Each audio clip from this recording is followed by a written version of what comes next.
All right, folks, now we're moving on to the 4 bars of 1 in the turnaround. What is a turnaround? A turnaround actually happens after the first chorus, and usually what it does is it just segues a little bit of instrumentation in between the chorus and the next verse for the singer. Kind of gives him a little breath in there, which is a good thing sometimes. And of course, sometimes songs have a lot of verses and choruses to where a full-on solo just isn't going to be, it's not going to work, it's just too long. So they'll stick a turnaround in there just to give the singer time to catch his breath and move on with the song. Now, from a guitar player perspective, what really is important about turnarounds that we need to know? Essentially, a turnaround is the same thing as the intro, with one exception. For me, personally, I like to change the turnaround up just a little bit. I like to keep the signature lick, which we actually did in the intro, which is the simple part. And then I like to actually go higher on the neck to give a little bit more climactic climb, if you will, into the next verse for the singer. So what I did in this track is we played the signature lick of...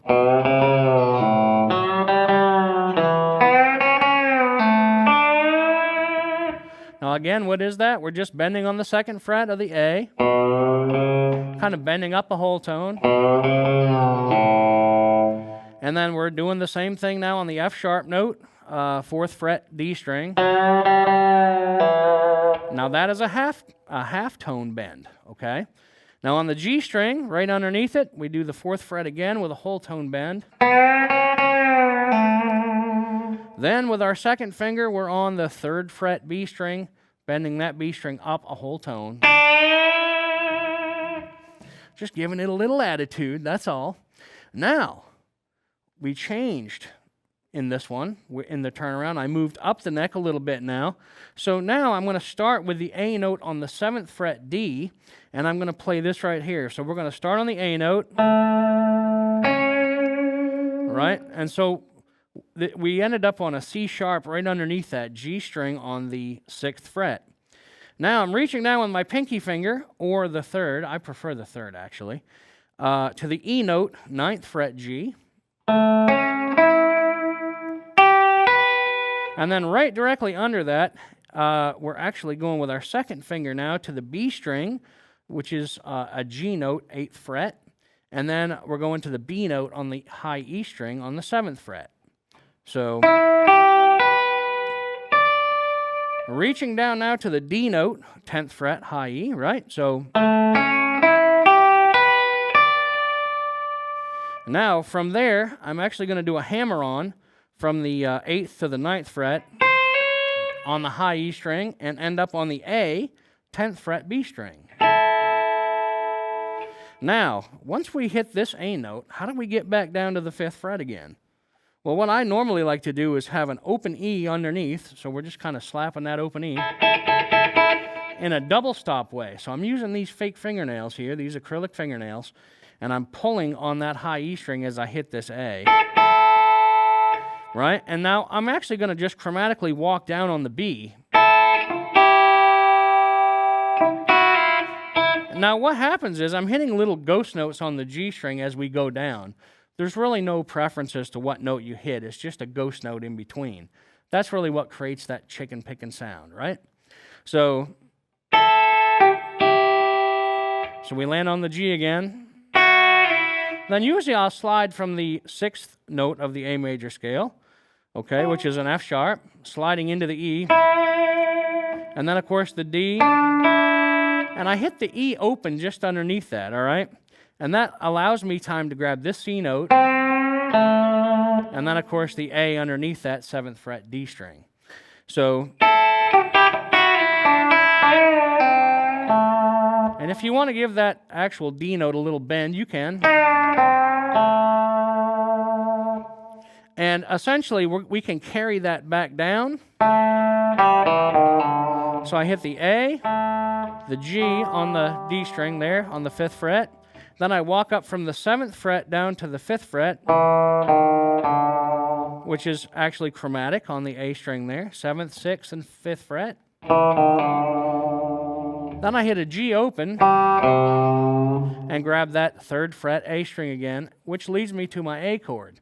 But if we hit that and find, oh my goodness, that isn't long enough to fit the beats of the song again, then I can actually play an A pentatonic line. So I'm hitting the A note, G, E. You'll actually hear me do that a lot. That's one of my favorite, pentatonic lines there. I do that quite often. So actually, if I need to grab a line in between there, it's okay to reach back down with this first finger to that high A, play another lick in between there. And so if I've done that on the track, you'll hear that for sure, but that's the lick I played. So if we do that, that takes us back to this A, and then and that finishes us off. But here again, when I'm counting in my head, one of the things that I have to realize is sometimes I'll jump the gun and play the lick to where it doesn't fit. So what does that mean? That means we have to get good at adding notes. So even if I was playing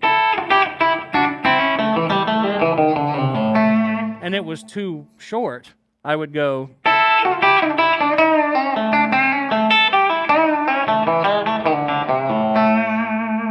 So I reached back up for that high A and then played a pentatonic coming back down. You can do that if you like, and of course, if it fits the song, you kind of have to do that, right? So the importance of a turnaround, again, folks, is to make sure that it sounds, you can play it exactly like the intro if you want to. I tend to like to change it up a little bit. And because the chorus actually reaches a climactic point where the song builds in the verse, then when the chorus hits, it kind of escalates a little more.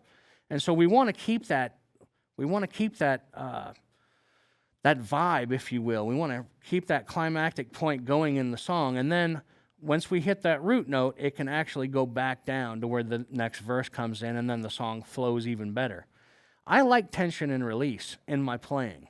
And I think chicken pickers do that quite often. And really, it never gets noticed in chicken picking. Mostly that's kind of a rock thing or a blues thing, but I really like to feel tension and release in country music as well. So just keep that in mind when you're playing turnarounds. Again, I like to play the signature kind of licks and go a little higher on the neck to keep that climactic, almost solo-like feel that will actually allow us to get back into the verse. Have some fun with these turnarounds, folks. You're going to enjoy it. And keep practicing. The more practicing you do, again, the better you get.